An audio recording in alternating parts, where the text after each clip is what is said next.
নমস্কার, আমি সুমনা। আমার নতুন একটি ভিডিওতে তোমাদের সবাইকে স্বাগত জানাই। কেমন আছো তোমরা সবাই? আশা করি তোমরা সবাই খুব ভালো আছো, আমরাও ভালো আছি। তোমরা সকলেই জানো যে আমরা কলকাতায় এসেছি গতকালকে।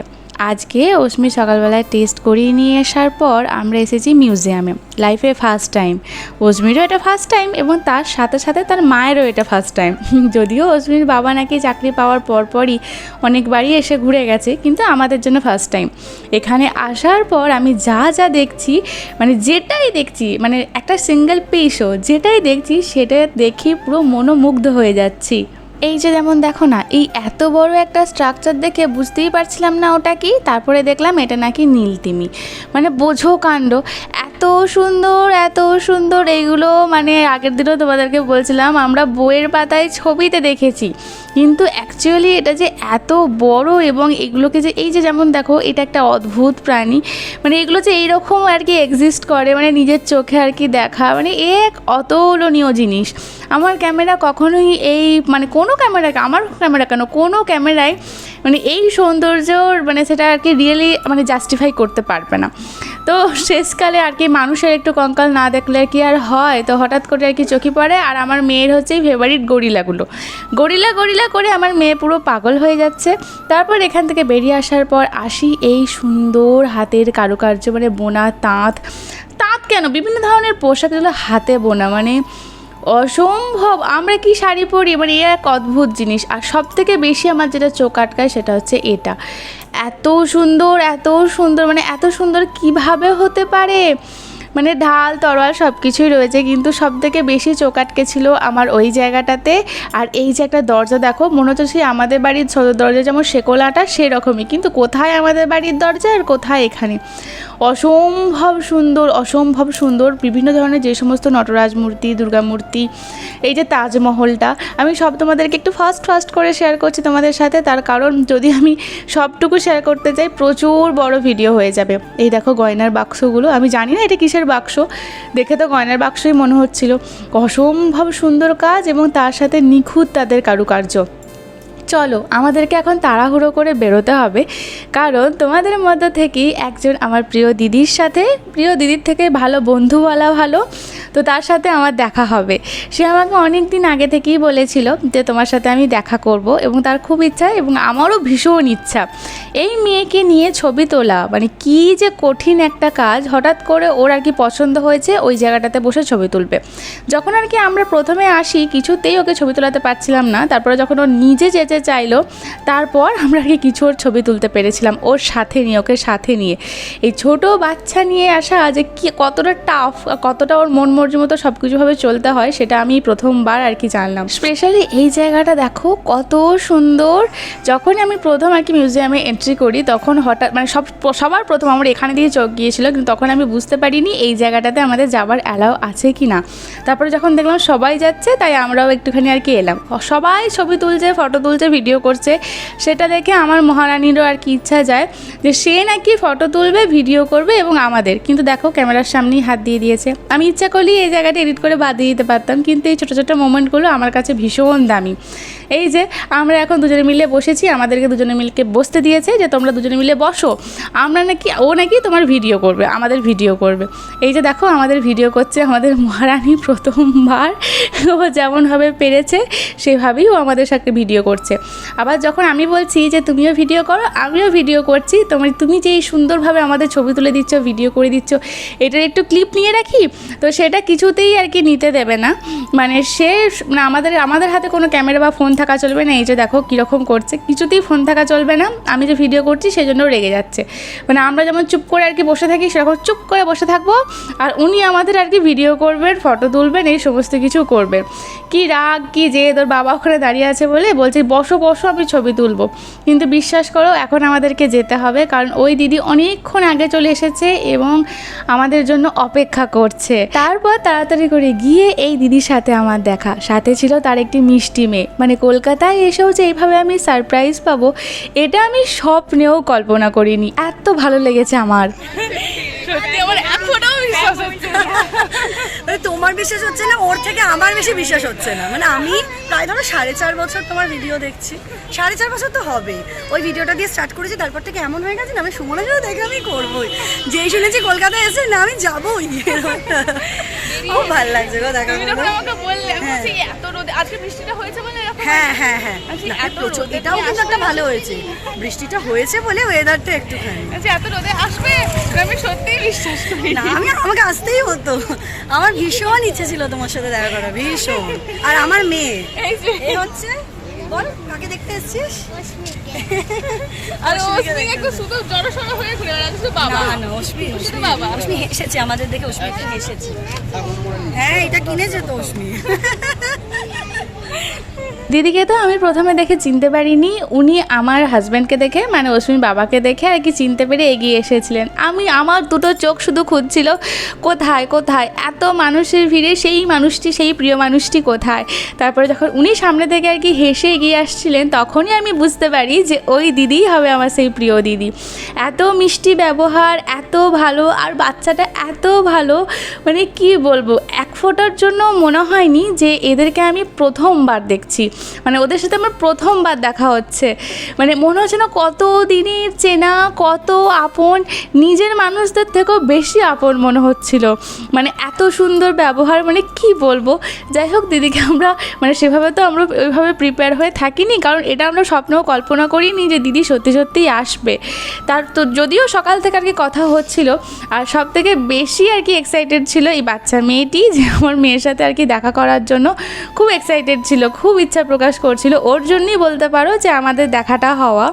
তো ওখানে আমরা তো সেভাবে কোনো কিছু প্রিপেয়ার হয়নি, কি লজ্জার কথা, মানে কী আর বলি। তো সেখানে গিয়ে একটা চকলেট তোমাদের দাদাভাইকে আনতে বলেছিলাম, তোমাদের দাদাভাই আবার ওর জন্যও নিয়ে এসেছিলো, আবার অশ্মির জন্যও নিয়ে এসেছিলো। যদিও অশ্মির জন্য আর কি অশ্মির চকলেট খাওয়া মানা, তবুও আর কি কিছুটা খেয়ে কিছুটা আমার হাতে দিয়ে দিয়েছিল, খেতে পারিনি। তারপর কলকাতায় ফুচকা, প্রথম থেকেই আমার ইচ্ছা ছিল কলকাতায় এসে একটুখানি ফুচকা টেস্ট করব, সাথে যদি এরকম একজন বন্ধুর সঙ্গ পাই এই কলকাতার বুকে এসেও, তাহলে আর কি চাই। আমি ফুচকা খেতে ভীষণ ভালোবাসি, তো দিদিকে এক প্রকার টেনে টেনে নিয়ে গিয়ে আমি ফুচকা খেয়েছিলাম। তো যাই হোক, আমরা প্রচুর গল্প করেছি, প্রচুর গল্প, মানে আমাদের কি বিষয়ে আলোচনা হয়নি, সংসার জীবন, বাচ্চার পড়াশোনা, ফিউচার প্ল্যানিং, মানে কোন জিনিসটা নিয়ে আলোচনা হয়নি, মানে এমন একটা কোনো টপিক নেই। এমনকি রাজনীতি, সরকার এই চলছে, এই ওই, পরে ফিউচারে বাচ্চাদের কিভাবে কি আমরা করব, এমনকি মানে বিশ্বাস করো আমাদের মনের ভাবও এক, মানে আমরা যেমন, আমি যেমন আর কি ভাবি, বা আমার মাথায় যেরকম আর কি প্ল্যান আছে, বা আমার চিন্তা ভাবনা যেরকম, এই দিদিও সেই চিন্তা ভাবনা একই রকম। মানে দুটো মানুষের যদি ভাইবস মিল হয়ে যায়, তাহলে তাদের মধ্যে কীরকম আলোচনা হতে পারে, কতটা বন্ডিং স্ট্রং হতে পারে, সেটা তোমরা আন্দাজ করতেই পারছো। ভীষণ ভালো লেগেছিলো। আমরা জাস্ট কয়েকটা ক্লিপ তোমাদের সাথে আমি শেয়ার করতে পারলাম, কিন্তু আমরা প্রায় অনেকটা সময় একসাথে কাটিয়েছি। তারপর সেখান থেকে ওদেরকে টাটা বাই বাই বলে আমরা একটুখানি এগিয়ে এসেছি, কারণ তোমাদের দাদাভাই আমাদেরকে একটা জিনিস খাওয়াবে, সেখানেই নিয়ে যাচ্ছিলো। কিন্তু যেতে যেতে এতটাই পায়ে ব্যথা, এতটাই ক্লান্ত হয়ে গিয়েছিলাম, কারণ সবটুকু রাস্তা, সবটুকু সময় আর কি ওই দিদির সাথে আমরা দাঁড়িয়ে দাঁড়িয়ে গল্প করেছি। এটা আমার সব থেকে বড় ভুল, একটা কোথাও বসে আর কি গল্প করলে সব থেকে বেটার হতো। আসলে কলকাতায় সেরকমভাবে কোনো কিছু চিনি না, তো আর দিদিও কোনো জায়গায় কোনো কিছু যেতে আর কি চাইছিল না, তাই সেই জন্য ভাবলাম কি মানে ওইখানে দাঁড়িয়ে আর কি গল্প করে, ওই জায়গাটাই যেখানে আর কি মানুষ মানে দেখা হয়ে যায়, কথা বলতে বলতে ওই জায়গাতেই দাঁড়িয়ে গেছি আর কি, মানে এইরকম আর কি ব্যাপার। একটা মেট্রো স্টেশন ছিল, সেই মেট্রো স্টেশনে যেখানে এন্টার পয়েন্ট, তো সেখানে আর কি এন্টার গেট বলতে পারো, এন্ট্রি গেট, তো সেখানে দিয়ে আর কি সিঁড়িতে বসে পড়েছিলাম। আর ওই দিদি অশ্মিকে একটা খুব সুন্দর খেলনা দিয়েছিল, তো সেই খেলনাটা হাতে পাওয়ার পর থেকে মানে সফট টয়, সেটা অশ্মি আর ছাড়েনি। এসেছিলাম মানে তোমাদের দাদাভাই আমাকে যেটা খাওয়াতে আর কি নিয়ে এসেছিলো, সেটা হচ্ছে এরকম একটা ম্যাঙ্গো শেক, যেটা অসম্ভব সুন্দর খেতে। তোমাদের দাদাভাই এর আগেও আমি খেয়েছি, মানে আজ থেকে প্রায় 5 বছর আগে আমি কলকাতায় এসেছিলাম, তো তখনও কিন্তু তোমাদের দাদাভাই আমাকে এই শেক খাইয়েছিল, ঠিক এই একই জায়গা থেকে। আবার 5 বছর পর আমি এখানেতে খেলাম। তবে একটা লস্যি অর্ডার করেছিল, এই লস্যিটা আমার অতটা পছন্দ হয়নি, আমার সব থেকে বেশি পছন্দ হয়েছিল এই ম্যাঙ্গো শেকটা। তোমাদের দাদাভাই নাকি বলছে যে এখন ম্যাঙ্গো সিজন বলছে না, মানে ম্যাঙ্গো সিজন চলছে বলে না, মানে সব সময়, বছরের প্রত্যেকটা সময় নাকি এই জায়গাটাতে মানে ম্যাঙ্গো শেক পাওয়া যায় এবং একই রেট। মানে আমি শুনে অবাক হলাম, এর আগেও হয়তো বলেছিলাম, আমি কিন্তু একদম ভুলে গিয়েছিলাম। তারপর আমরা একটা মেট্রো স্টেশনে এলাম, এই মেট্রো স্টেশনের নাম আমি ভুলে গেছি। এক্সাইড হবে হয়তো, বা আমি তো ভুল বলছি। তো যাই হোক, তো সেখানে আর কি এলাম। হ্যাঁ, মেট্রো চাপবে অশ্মি প্রথমবার। এর আগে কিন্তু অশ্মি মেট্রো চাপেনি। এর আগে আমি বহুবার মেট্রোয় চেপেছি। তোমরা অনেকে প্রশ্ন করছো, দিদি তুমি যখন একদিনের জন্য কলকাতায় আসতে, মানে আসতাম আর কাজ মিটিয়ে চলে যেতাম, তুমি কি একা আসতে? হ্যাঁ, আমি একা আসতাম, একাই মেট্রোয় চড়েছি, বহুবার মেট্রোয় চড়েছি, কিন্তু অশ্মিকে নিয়ে প্রথমবার আমরা মেট্রোয় চড়বো। পাতাল রেল বলতাম না আমরা ছোটোবেলায়, যখন ছোট ছিলাম বইতে যখন আর কি পড়তাম যে কলকাতায় পাতাল রেল চলে, মাটির নিচে দিয়ে আর কি ট্রেন চলে, মানে কত এক্সাইটেড ছিলাম দেখার জন্য। তারপর যখন প্রথমবার আর কি মেট্রোয় চড়ি, তার এক্সাইটমেন্ট তো একটা অন্যরকম ছিলই, ভীষণ ভালো লাগছিল। কিন্তু এখন তো মানে কী বলবো, যদিও 5 বছর পর চড়ছি কিন্তু তাও তো অশ্মিকে নিয়ে যেহেতু প্রথমবার। আর এই জিনিসগুলো মানে মানুষ কতটা অ্যাডভান্স, কতটা ফাস্ট হয়ে গেছে, কিন্তু মানে মানুষের চিন্তাভাবনা আর ফাস্ট হলো না, অ্যাডভান্স হলো না, মানুষের চিন্তাভাবনা সে পিছিয়েই পড়ে রইলো। শুধু আধুনিক প্রযুক্তি আর কি এগিয়ে এগিয়ে যাচ্ছে।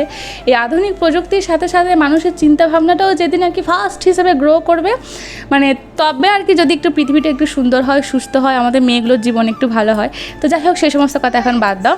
এই যে মহারানী এখন দাঁড়িয়ে আছে, ও কারোর হাত ধরবে না, কোনো কিছু করবে না, এইভাবে চুপচাপ দাঁড়িয়ে থাকবে। ও একটু বড় হয়ে গেছে আর কি। আসলে যখনই আর কি বাইরে গরমে আর কি বেরোচ্ছে, তখনই ওর খুব কষ্ট হচ্ছে এবং তখনই খুব কান্নাকাটি করছে। কিন্তু যখনই এসির আওতায় চলে আসছে আর কি, ঠান্ডা জায়গায় আসছে, তখন ওর ভীষণ মজা। যখনই গরমে কষ্ট হচ্ছে, তখনই বলছে কি আমাকে ঠান্ডা ঘরে নিয়ে চলো, আমাকে ঠান্ডা ঘরে নিয়ে চলো। আর ঠান্ডা ঘরে নিয়ে গেলেই সব ক্লান্তি শেষ। এই যে আমরা চলেই এসেছি, এরপরে আমরা নামবো। একটা জায়গায় আমি দাঁড়িয়েছিলাম, সেখান থেকে তোমাদের দাদাভাই সরিয়ে নিয়ে এসে আবার একটা জায়গাতে আমাকে দাঁড় করিয়ে দিল। মানে সাথে এরকম একটা মানে কি বলবো, মানে তোমাদের দাদাভাই একদিকে যেমন আমার হাজব্যান্ড, একদিকে আমার মেয়ের বাবা, সেরকম একদিকে আমার বাবার মতো কাজও আর কি করে থাকে। মানে আমার বাবার সমস্ত গুণ কিন্তু আমি আমার হাজব্যান্ডের মধ্যে খুঁজে পাই। একটা মেয়ে যখন লাকি হয়, মানে লাকি মানে এই সেন্সে বলছি, তার কাছে তার ফার্স্ট হিরো হচ্ছে, সুপার হিরো হচ্ছে তার বাবা। এবার সেই জায়গাটা যখন আরেকজন দখল করে, বা দখল মানে দিতে হয়, মানে বাবাকে ছেড়ে যখন আরেকটা পুরুষের কাছে তুমি আসছো, বাবার পর যখন আরেকটা পুরুষ তোমার মনে সেই স্থানটা, মানে সেই স্থান বলতে একটা পুরুষ তোমার মনে জায়গা নিচ্ছে, এটা বাবার জায়গা তো কেউ নিতে পারে না, তবুও আর কি হাজব্যান্ড হিসেবে নিচ্ছে, আর একটা পুরুষ তোমার জীবনে আসছে, তখন তোমার মনে হয় কি আমার বাবা তো এরকম ছিল, সেই বাবার কিছু কিছু গুণ যদি তোমার হাজব্যান্ডের মধ্যে লক্ষ্য করো বা খুঁজে পাও, আমার তো ভীষণ ভালো লাগে। আমি জানি না কার কী ভালো লাগে, কিন্তু আমার বাবার যখন কোনো কথা ওর সাথে মিলে যায়, বা আমার বাবার যখন কোনো গুণ কাজকর্ম ওর সাথে মিলে যায়, আমার ভীষণ ভালো লাগে। মানে ওর মধ্যে দিয়ে আমি আমার বাবাকে দেখতে পাই আর কি, এরকম মতো। অনেকে হাসবে যে ওর তো হাজব্যান্ড, কোথায় হাজব্যান্ড কোথায় বাবা, কিন্তু আমি যাই হোক, আমি হয়তো গুছিয়ে বলতে পারলাম না, তোমরা একটুখানি বুঝে নিও। তো যাই হোক, এই যে আমরা এখন এই আগে আমরা এগুলোকে কী বলতাম, চলন্ত সিঁড়ি। অশ্মি এখন প্রথম যখন এইগুলোতে উঠছিল অতটা কমফোর্টেবল হচ্ছিল না, বর্ধমানের কথা বলছি, কিন্তু এখন উঠে উনি এখন মানে এক্সপার্ট হয়ে গেছেন আর কি। আমরা রুমে চলে এসেছি। বাপরে, হেঁটে হেঁটে পায়ের অবস্থা খুব খারাপ। কালকে যতটা এনার্জেটিক ছিলাম, আজকে আর অতটা ভালো লাগছে না। মানে প্রচণ্ড ক্লান্ত এখন আমি। তো এখন ঘড়িতে বাজছে 5:30। এলাম, ফিরলাম, এসে খাওয়ালাম। আর সব থেকে বেস্ট পার্ট আজকে ঘটেছে, সেটা হচ্ছে সেটা হলো আমার এই ইউটিউব ফ্যামিলির মধ্যে থেকে একজন খুব প্রিয় দিদি বলি, তো ওনার সাথে আর কি আমার দেখা হয়, যেটা পুরোপুরি আনএক্সপেক্টেড ছিল। উনি আমাকে বলছিলেন যে উনি আমার সাথে দেখা করতে চান, কিন্তু সেটা যে এইভাবে হবে সেটা আমি সত্যিই কল্পনা করিনি।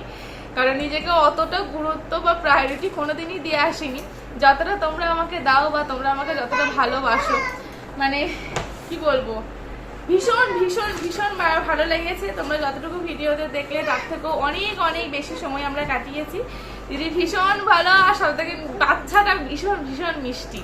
আমার খুব ভালো লেগেছে। মানে এরকমভাবে তোমাদের সাথে দেখা হয়েছে, আমার তো ভীষণ ভালো লাগেই। সেটা তো আমার ওই বাড়ি, মানে বাবার বাড়ি হোক, আমার শ্বশুর বাড়ি হোক, সেখানে তো ঠিক আছে, কিন্তু কলকাতাতেও ভীষণ একটা মেমোরেবল ডে আজকে আমার লাইফে। আমি এই দিনটা সারা জীবন মনে রাখবো, যে এত সুন্দরভাবে আজকে আমার দিনটা কাটলো, তোমাদের সাথে দেখা হলো, জাদুঘর ঘুরে এলাম, মানে কি দেখিনি আমি আজকে। তো আবার অমন করে না তো মানে আমি তোমাদেরকে এই ভিডিওটার মানে মধ্যে দিয়েই বলছি, তোমরা অবশ্যই আমার সাথে দেখা করতে আসবে বা এসো।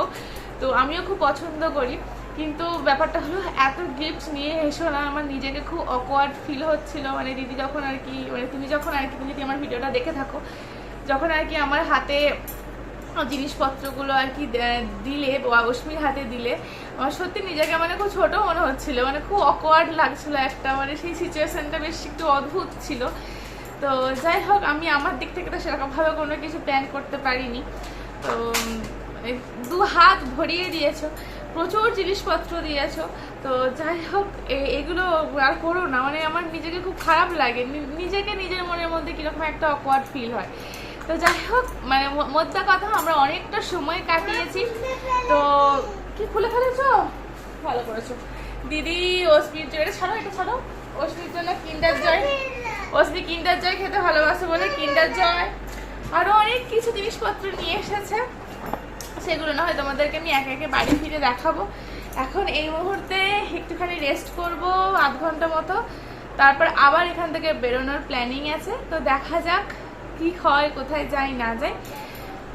প্রচণ্ড ক্লান্ত, কিন্তু দিদির সাথে দেখা হয় আমার ভীষণ ভালো লেগেছে, ভীষণ, মানে মন ছুঁয়ে গেছে। মানে কি বলতো, তোমরা তো আমাকে ভিডিওতে দেখতে পাচ্ছ, আমি তো তোমাদেরকে সেভাবে দেখতে পাই না, সেভাবে কেন বলছি, দেখতেই পাই না। আর যাদের সাথে ফেসবুকে বা ইনস্টাতে একটুখানি একটু যোগাযোগ আছে, তাও তো সবসময় রিপ্লাই দিয়ে উঠতে পারি না। তো সেই তাদেরকে হয়তো একটুখানি ছবি দিতে পারবে না, কিন্তু সামনে থেকে এইভাবে লাইভ তো দেখতে পাই না। তো যখন তোমাদেরকে আমি দেখি সামনে থেকে, আর মানে যারা আর কি আমাকে কিছু মানুষ আছো যারা আর কি কমেন্ট করো, তো সেই কমেন্টগুলো আমার খুব চেনা হয়ে গেছে, তারা যে এই মানুষগুলো আমাকে কমেন্ট করবে, আমাকে খুব ভালোবাসে। তো সেই রকম মানুষের মধ্যে থেকে একজন আসা, বা যারা তোমরা আমাকে ভালোবাসো সেরকমভাবে আর কি কাউকে একজনকে পাওয়া বা সামনাসামনি তাকে চাক্ষুষ দেখা, সত্যি ভীষণ ভালো লেগেছে, মানে এতটাই ভালো লেগেছে যে আমি জাস্ট কীভাবে বোঝাবো তার আর কি ভাষা খুঁজে পাচ্ছি না। ভীষণ ভালো লেগেছে। এখন প্রায় এখন প্রায় 7:30 মতো, 7:45 বাজছে। 7:30টার সময় আমাদের বেরোনোর কথা ছিল, কিন্তু আমাদের বেরোতে করতে 7:45 বেজে গেল, কারণ আমরা ঘুমিয়ে গেছিলাম। অশ্মির বাবা ফোন করলো বলে উঠলাম, নাহলে আরও দেরি হতো। এখন আমরা যাচ্ছি অশ্মির রিপোর্টটা কালেক্ট করতে হবে, ওটাই মেন কাজ। তারপর দেখছি 2টো জলের বোতল, জল শেষ হয়ে গেছে, যাই, বকাবকি করছে।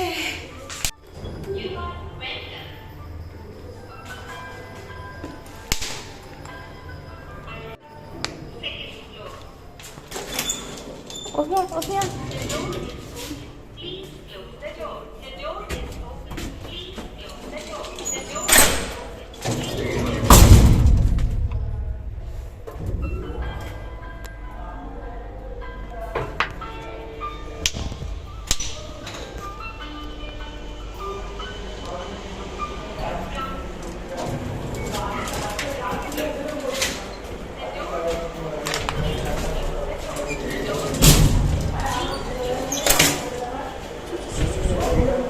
হোটেল থেকে নেমে একটু এগোতেই তোমাদের দাদাভাইয়ের সাথে আমাদের দেখা হয়ে যায়। আচ্ছা, তোমরা কি পুরো ভিডিওটা আগের দিন আজকের নিয়ে একটু লক্ষ্য করেছো যে তোমাদের দাদাভাই ড্রেস চেঞ্জ করেছে, সে আর ওই কালার নেই আর কি। আমি নিজে তোমাদের দাদাভাইকে ওই রকমের কালারের আর কি ড্রেস পরতে, মানে শার্ট পরতে দেখে আমি নিজেই আমার চোখে কীরকম একটা অন্যরকম লাগছিল, কারণ একই রঙের জামা দেখে দেখে আর কি অভ্যস্ত হয়ে গেছিলাম। তো আবার একটা জিনিস খেয়াল করলে তোমরা দেখতে পারবে যে বাবা আর মেয়ের জামা আর কি, জামার কালার আর কি বা ড্রেসের কালার আর কি পুরো সেম হয়ে গেছে, পুরো ম্যাচিং হয়ে গেছে, মানে বাবা আর মেয়ে পুরো টুইনিং হয়ে গেছে, আর মা আর কি আলাদা হয়ে গেছে। তো যাই হোক, আমরা রিপোর্ট কালেক্ট করে নিয়েছি, রিপোর্ট কালেক্ট করতে একটু সময় লেগেছিলো, কালেক্ট করেছি। তো এখন তো রিপোর্টে কোনো কিছু ওরা তো কিছু বললো না। আমার যখন আর কি রিপোর্ট মানে টেস্ট করাচ্ছিলাম তখনই আর কি ডাক্তারের সাথে আমার টুকটাক একটুখানি কথা হয়েছিল, কিন্তু যতক্ষণ না আর কি যে ডাক্তারকে আমি দেখাচ্ছি সেই ডাক্তার যতক্ষণ না আমাকে অ্যাসিউরিটি দিচ্ছে, কনফার্ম করছে, ততক্ষণ তো সেই মনের মধ্যে একটা তো চিন্তা থেকেই যাচ্ছে। যতই ঘোরাঘুরি করি, যতই খাওয়া দাওয়া করি, যতই মজা করি, মনের কোনায় ওই একটা অশান্তি আমার কাজ করছি। এই পাশাপাশি একটা পার্ক ছিল, এই পার্কটা মোটামুটি একটা রাউন্ড ঘুরে ফেলেছি, সব জায়গা মানে সমস্ত গেট লক, তা সত্ত্বেও বাচ্চাগুলো ভেতরে কীভাবে খেলছে। তারপরে আমরা জিজ্ঞাসা করে জানতে পারি এখানের 1-2 রড আর কি কাটা রয়েছে, এই ফাঁক দিয়ে আর কি সবাই ভেতরে ঢুকে যাচ্ছে। মহারানীরও আমার ইচ্ছা, ওনার ওই যে ভেতরেতে বিভিন্ন ধরনের খেলার অ্যাক্টিভিটিসগুলো রয়েছে, ও ওখানেতে যাবে, ওখানে খেলবে। আর মেয়ে বলেছে তো বাবা আর যায় কোথায়, আমি হলে হয়তো নিয়ে যেতাম না, কিন্তু তোমাদের দাদাভাই মানে মেয়ে যা বলবে তাই, মানে মেয়ে যদি বলে ডান দিকে শুতে তোমাদের দাদাভাই তাই করবে, বাঁ দিকে শুতে বললে তাই করবে, আমার মেয়ে যা বলবে তাই। কলকাতাতে এসেও তাই, মানে এক পা হাঁটছে না, তোমাদের দাদাভাইয়ের কোলে কোলেই শুধু ঘুরছে আর মজা পেয়ে গেছে আর কি বাবার কোলে কোলে ঘুরতে। আমি বলছি বাবার কষ্ট হচ্ছে, ওর বাবা নিজেই বলছে আমার কষ্ট হোক, আমি ওকে কোলে করে নিয়ে ঘুরবো। মানে বোঝো কাণ্ড, তাহলে মেয়েকে আমি আর কি বলি। এই যে পুরো পার্কটা অনেক বড়, একটা বড় খেলার মাঠ ছিল, তার পাশে এরকম একটা সাইডেও একটা পার্ক ছিল। এর এরিয়াটাও ভীষণ বড়, ওখানেতে দোলনায় দুলেছে, আরও অনেক রকম অ্যাক্টিভিটিস করেছে। মানে পুরো ওর বাবা বলছে তোমরা যবে থেকে এসেছো আমাকে দুবেলা রান্না করতে হচ্ছে এবং তার সাথে সাথে এই মেয়েকে কোলে করে নিয়ে পুরো মানে কলকাতা ঘুরতে হচ্ছে, তোমাদেরকে টাইম দিতে হচ্ছে, মানে আমি পুরো দৌড়ে যাচ্ছি। সত্যি কথাই তাই, এই মানুষটা এই 3-4 দিন কাল মানে এত পরিশ্রম করেছে শুধু আমাদের জন্য, মানে সে বলা বাহুল্য। ভীষণ মানে আমরা যদিও বা রুমে এসে একটু করে রেস্ট নিচ্ছি, তোমাদের দাদাভাই সেটাও করেনি। আর যেখানেই যাচ্ছে মহারানী আমার বন্ধু পাতিয়ে ফেলছে, মানে সে তোমার টেস্ট করতে গিয়েই হোক, ডাক্তারের ওখানেই হোক বা মিউজিয়ামেই হোক, যেখানেই যাচ্ছে না কেন একটা করে বন্ধু ঠিক হয়ে যাচ্ছে। আর এই যে বড় একটা মাঠ রয়েছে, তো তারই আর কি পাশে এরকম আর কি এই জায়গাটাও ছিল। ওদিকে বাবা মেয়ে খেলা করছে, আমি আর ভেতরে যাইনি, আমি এখানেতেই চুপচাপ বসেছিলাম। আবার এই কলকাতার মাঝখানে এসে এত লোকের মাঝখানে কাউকে আমি চিনি না, চুপচাপ বসেছিলাম, নিজের মতো একটু টাইম স্পেন্ড করছিলাম। মানে নিজের মতো মাঝে মাঝে একটু টাইম স্পেন্ড করা ভালো, যেখানে না থাকবে তোমার বাচ্চা, না থাকবে তোমার হাজব্যান্ড, না থাকবে কেউ, মানে তুমি একা, তুমি তোমার মতো টাইম স্পেন্ড করছো। আমার ভীষণ ভালো লেগেছিলো এই সময়টা, আমি একা ছিলাম, আমার খুব ভালো লেগেছে এই সময়টা। তোমরা হয়তো অনেকে খারাপভাবে নিতে পারো, কিন্তু যারা বোঝার তারা ঠিকই আর কি বুঝছে। তারপরে জানো পিছনেতে অনেকজন একটা মানে কয়েকটা মহিলার গ্রুপ ছিল, তারা সেই অন্নপূর্ণা ভাণ্ডার নিয়ে আর কি কথা বলছিল। অন্নপূর্ণা ভাণ্ডার এখন চারিদিকে চর্চিত, মানে আমাদের গ্রামে তো হচ্ছেই এবং তার সাথে সাথে শহরেও আর কি বাদ পড়েনি। তো প্রচুর আলোচনা হচ্ছিল, সেগুলো শুনছিলাম আর চুপচাপ এদিক ওদিক দেখছিলাম। কত কথা মাথার মধ্যে আসছিল যে আবার আমাকে ফিরতে হবে, যদিও এখনও আর কি 1-2 দিন আমি রয়েছি, এখনও সেরকম না, তবুও মানে চিন্তা হচ্ছিল আমাকে ফিরতে হবে। কালকে টেস্টের রিপোর্টে কি ডাক্তার বলবে, মানে যতক্ষণ না আমি ডাক্তারটা দেখাচ্ছি ততক্ষণ আমার শান্তি নেই। এখানে আমি বেশ অনেকক্ষণ বসেছিলাম আর ওখানে পুরো তোমাদের দাদাভাইয়ের পুরো ঘাম ঝরছিল, কারণ মেয়ে এত দৌড়াদৌড়ি করছে, মানে এক পাও হাঁটতে চায়নি, শুধু ঠান্ডা ঘর করছে। আবার এই পার্কে এসে প্রচুর দৌড়েছে, প্রচুর খেলেছে। আর ছোট বাচ্চাকে নিয়ে যারা আর কি বাইরে বেরো, তোমরা সবাই জানো, যারা বেরোয় তারাই জানে, এই বাচ্চাদের মুডের উপর ডিপেন্ড করে সব কিছু চলে। কখন কাঁদছে, কখন হাসছে, কখন খেলছে, কখন দৌড়াচ্ছে, কখন হাঁটছে, মানে এ আর কি মানে বোঝা যাবে না। অনেকক্ষণ পর ওনারা আর কি আসেন, এবার ওনার মন হয়েছে এই যে বাচ্চাটা বল নিয়ে খেলছে, উনিও নাকি বল নিয়ে খেলবেন। এই এখন এখানের মধ্যে আমি বল কোথায় পাই বলো তো? তারপর অনেক বুঝিয়ে শুনিয়ে তোমাদের দাদাভাই নিয়ে আসে। আর ওয়েদারটা জানো তো খুব সুন্দর, কারণ কলকাতায় এখন বৃষ্টি হচ্ছে, তো এই বৃষ্টির মধ্যে মাঠটা ভেজা ছিল, কিন্তু তাও মানে সেরকম প্রথম দিন এসেই যে গুমোট গরমটা আমরা পেয়েছি, সেই গুমোট গরমটা কিন্তু নেই। আর তোমাদের দাদাভাইয়ের অবস্থা দেখো কি অবস্থা, পুরো ঘেমে নিয়ে একসার কাণ্ড। আর এখানে মেয়ে আর কি একের পর এক বায়না করিয়ে যাচ্ছে। তবে জানো তো তোমাদের দাদাভাইয়ের পিঠটার দিকে একটু খেয়াল করে দেখো কি অবস্থা। তবে জানো তো এখানেতে এসে না সুমনা মন খুলে শ্বাস নিচ্ছে, মন খুলে অক্সিজেন ভরে নিয়ে যাচ্ছে সে তার বাড়ির জন্য। মানে তারপরে হঠাৎ করে এখানে আমি ঘটি গরম দেখতে পাই। এই সমস্ত বাইরে না বেরোলে তো ঘটি গরমটা খাওয়া হয় না। বর্ধমানে যে কবে ঘটি গরম খেয়েছি সে আমার মনেই পড়ে না, বহু বছর আগে। এখানেও দেখলাম এরকম মাঠের মধ্যে ঘটি গরম বিক্রি হচ্ছে, তোমাদের দাদাভাইকে বললাম নিয়ে আসতে, তোমাদের দাদাভাই আনতে গেল। তবে জানো তো এখানে ঘটি গরমটা না একটু অন্য রকম, একটু হালকা টক, কিন্তু টকটা আবার কীরকম অদ্ভুত রকম লাগছিল। তোমাদের দাদাভাই বললো এখানে ঘটি গরমে ওই টকটার জন্য নাকি পাউডার টক ইউজ করা হয়। এবারে পাউডার টক জিনিসটা কি আমি জানি না, কিন্তু বেশ ভালো খেতে এবং কিন্তু অদ্ভুত রকমভাবে টেস্ট করছিল, মানে আমরা যেরকম আর কি বর্তমানে খেয়ে অভ্যস্ত সেরকম কিন্তু না। চলো আজকের ভিডিও এই পর্যন্তই, তোমরা জানিও তোমাদের ভিডিওটা কীরকম লাগলো। আমি ভীষণ এনজয় করছি এবং তার সাথে সাথে একটু টেনশনেও আছি। যখন টেনশনটা কেটে যাবে আমি আরও ফ্রিভাবে এনজয় করব। তবে সুমনা এখানে বুক ভরে নিঃশ্বাস নিচ্ছে, অক্সিজেন পাচ্ছে। সুমনা তার নিজের সত্তাটাকে আবার জাগিয়ে তুলেছে। মানে এই সুমনা হারিয়ে গিয়েছিল এই কয়েক বছরের সংসারের এটা ওটায়, কিন্তু আবার সুমনা তার নিজেকে ফেরত পেয়েছে। যাই হোক, আজকের ভিডিও এই পর্যন্তই। তোমরা জানিও তোমাদের ভিডিওটা কীরকম লাগলো। যদি এই ভিডিওটার মধ্যে তোমাদের এতটুকু কিছু ভালো লেগে থাকে তাহলে প্লিজ ছেড়ে যাবার আগে আমার চ্যানেলটা সাবস্ক্রাইব করে দিও। সাবস্ক্রাইব করতে কিন্তু একদম হলো না। চলে এসেছে বাবা মেয়ে ঘটি গরম নিয়ে। ঘটি গরম কতদিন পর খেলাম, আর মহারানী তো যে ঘটি গরমটা আর কি নিয়েছে সেটা তো আর কি আমাদেরকে দেবেই না।